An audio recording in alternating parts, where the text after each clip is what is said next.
वैसे भी finance sector कुछ अच्छा कर नहीं पा रही, अच्छे रिटर्न्स नहीं दे पा रही है, और फिर से आरबीआई ने एक नया रूल रेगुलेशन लेकर आ गई। यहाँ पे नया नहीं, पुराना ही रेगुलेशन है, लेकिन उसको थोड़ा सा टाइट कर दिया है। और कंसर्न आरबीआई दिखा रही है, कंसर्न सही भी है, लेकिन इसका असर देखने को मिल रहा है एनबीएफसी कंपनीज पे, प्लस जो प्राइवेट बैंक्स हैं वहाँ पे, जो पब्लिक बैंक्स हैं वहाँ पे भी देखने को मिला। ओवरऑल फाइनेंशियल सेक्टर के अंदर गिरावट होगी, कंपनीज के अंदर हो भी रही। आज भी देखो तो निफ्टी 50 पॉजिटिव में था, ऊपर था 0.5%, और बैंक निफ्टी गिरा हुआ था। रीज़न यही है, आरबीआई की टाइटनिंग। हो क्या रहा है, आरबीआई ने आज से 6-8 महीने पहले बैंक्स को एक तरीके की सॉफ्ट वार्निंग दी थी कि जो अनसिक्योर्ड लोन्स हैं उनको देना कम करें, कम से कम unsecured loans and credit card थे। क्रेडिट कार्ड भी एक तरीके का अनसिक्योर्ड लोन ही होता है, क्योंकि अनसिक्योर्ड लोन बहुत रैपिडली ग्रो कर रही है और साथ में एनपीएस भी ग्रो कर रहे हैं। दिक्कत क्या हो जाती है, जो सिक्योर्ड लोन है अगर वहाँ पे एनपीए भी होता है, डिफॉल्ट भी करता है अगर बोरोवर, तो वहाँ पे रिकवरी की जा सकती है पैसे की। लेकिन जो अनसिक्योर्ड लोन है, नाम ही अनसिक्योर्ड, कोई सिक्योरिटी नहीं है, तो एक बार पैसा गया कुछ नहीं हो सकता, उस पैसे की रिकवरी नहीं हो सकती। तो इस कारण से आरबीआई चाहती है कि जो बैंक्स या एनबीएफसी के अंदर परसेंटेज ऑफ अनसिक्योर्ड लोन्स है वो कम हो, सिक्योर्ड लोन्स ज़्यादा हो। तो नई जो रेगुलेशन है वो जितने भी तरीके के अनसिक्योर्ड लोन्स है, चाहे पर्सनल लोन हो, क्रेडिट कार्ड हो, जितने भी तरीके की ऐसी लोन्स है जहाँ पे कोई सिक्योरिटी नहीं होती बैंक या एनबीएफसी के पास, उन सारे लोन्स पे लागू होगा। जो सिक्योर्ड लोन्स होते हैं जैसे होम लोन हो गया, एजुकेशन लोन हो गया, या फिर व्हीकल लोन हो गया, या फिर सिल्वर गोल्ड के अगेन जो लोन हो गया, इस टाइप के लोन्स पे ये जो रेगुलेशन है वो लागू नहीं होगी। रेगुलेशन क्या है, और उससे पहले मैं बता दूं, देखो यही सब रीजंस होते हैं जिसके कारण मैं सेक्टरल फंड में इन्वेस्ट करने से मना करता हूं। मुझे भी पता है कि इंडिया के अंदर में as a developing country finance बहुत बढ़िया करेगी, लेकिन कब करेगी ये मुझे नहीं पता है।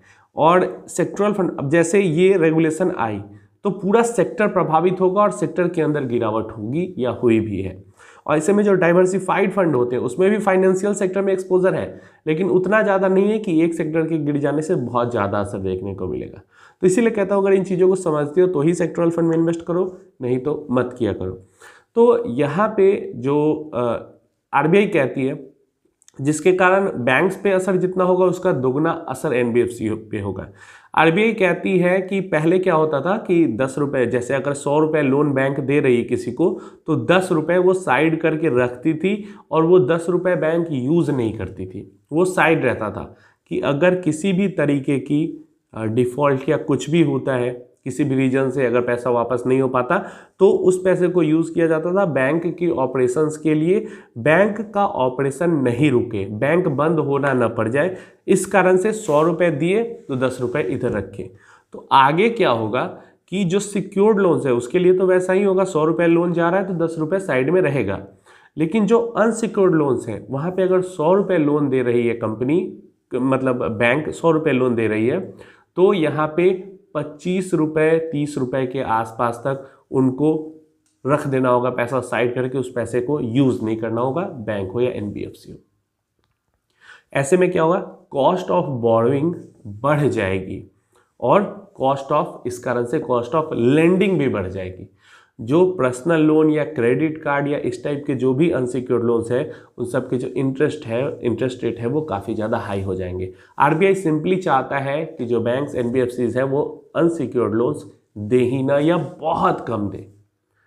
अब बैंक्स में तो सीधा ये हुआ, लेकिन एनबीएफसी की जब बात आती है तो एनबीएफसी में क्या होता है, मेजॉरिटी ऑफ पैसा बैंक से ही उठता है। तो बैंक लोन देगी एनबीएफसी को, एनबीएफसी लोन देगी, जैसे बजाज फाइनेंस की बात करते हैं। बजाज फाइनेंस से अगर आप पर्सनल लोन लोगे तो बजाज फाइनेंस क्या कर रहा है, वो बैंक से पैसा उठा रहा है।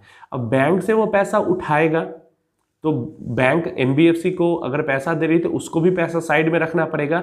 और ये भी रेगुलेशन आरबीआई कह रही है इधर कि अगर आप एनबीएफसी को भी पैसा दे रहे हो फिर भी आपको पैसा 25 रुपीज़ हर 100 रुपीज़ पे साइड में रखना पड़ेगा बैंक को। तो बैंक एनबीएफसी को पैसा दे रही है तो वहाँ पे 25 रुपये अलग साइड हो गया। अब एनबीएफसी पर्सनल लोन दे रही है किसी कस्टमर को तो एनबीएफसी को अलग 25 रुपीज़ देने पड़ रहे हैं। तो इस कारण से क्या हो रहा है कि पैसे जहाँ से उठाएगी एनबीएफसी लेगी, वहाँ पे भी उसको ज़्यादा इंटरेस्ट देना पड़ेगा, और जब वहाँ पे इंटरेस्ट ज़्यादा देना पड़ेगा तो किसी कस्टमर को वो पैसा दे रही तो वहाँ पे तो और ज़्यादा, लगभग 4 से 5% तक NBFCs के जैसे बजाज फाइनेंस हो गया, पेटीएम हो गया, होम क्रेडिट टाइप ऑफ जो कंपनीज है, 4 से 5% तक इंटरेस्ट रेट में जंप आ सकता है। और जहाँ तक बैंक्स की बात आती है डायरेक्टली, वहाँ पे 1 से 2% तक जंप इंटरेस्ट रेट में देखने को मिल सकता है जितने भी अनसिक्योर्ड लोन्स हैं।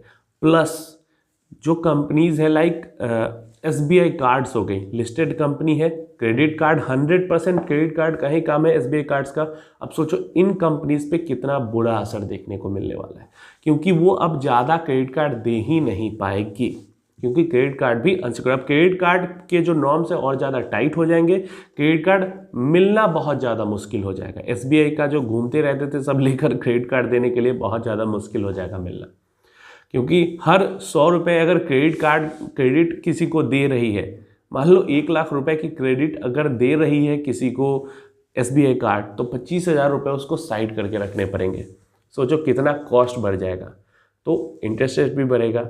और यहाँ पे क्रेडिट कार्ड SBI कार्ड्स का जब मैंने बात करा, बजाज फाइनेंस का बात करा, इसके अलावा पेटीएम का बात करा, ये सब लिस्टेड कंपनी है और सब पे इन सब का, पेटीएम पे तो उतना ज़्यादा नहीं हुआ, कम हुआ, क्योंकि वैसे भी जो अनसिक्योर्ड लोन्स के अंदर शेयर है वो बहुत कम है पेटीएम का, लेकिन बजाज फाइनेंस का बहुत ज़्यादा शेयर है। फिर बात करते हैं SBI कार्ड्स का, तो 100% ही है क्रेडिट कार्ड के अंदर में। RBL बैंक का अनसिक्योर्ड लोन्स में बहुत लगभग 25% लेंडिंग RBL की जो होती है वो अनसिक्योर्ड ही होती है। IDFC की अराउंड 15-16% जो लेंडिंग होती है वो अनसिक्योर्ड ही होती है।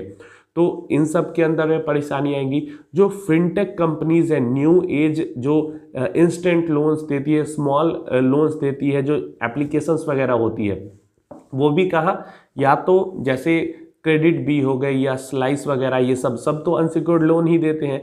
अब वो भी किसी ना किसी बैकएंड पे NBFC से टाई अप है, रजिस्टर्ड NBFC से, और जो NBFC है वो बैंक से पैसा उठा रही है।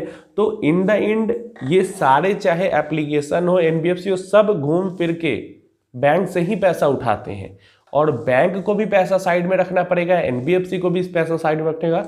हर जगह जहाँ भी अनसिक्योर्ड लोन मिल रहा है, इंटरेस्ट रेट जो नॉर्मल हम जैसे कस्टमर है उनके लिए ये चीज़ है कि इंटरेस्ट रेट बढ़ेगा, हमें ज़्यादा पैसे देने पड़ेंगे, और जो इन्वेस्टर है इन फाइनेंस वाली कंपनीज के अंदर, उनके लिए है कि उनके स्टॉक प्राइसेस डिक्लाइन हो सकते हैं शॉर्ट टर्म में। तो ये अपडेट थी RBI की, और इसका जो असर है वो हमें फाइनेंस सेक्टर पे देखने को मिला भी है, आज भी मिला है, और आगे अभी कुछ टाइम तक दिखेगा भी। और ये तो दिखेगा ही दिखेगा, जब क्वार्टरली रिजल्ट्स आएंगे इन कंपनी पे, उस टाइम पे जब प्रॉफिट डिक्लाइन दिखेगा, तो उस टाइम पे स्टॉक प्राइस के अंदर क्रैश दिखेगा, वो अलग दिखेगा। तो अभी थोड़ा सा टर्बुलेंस रहने वाला है फाइनेंस।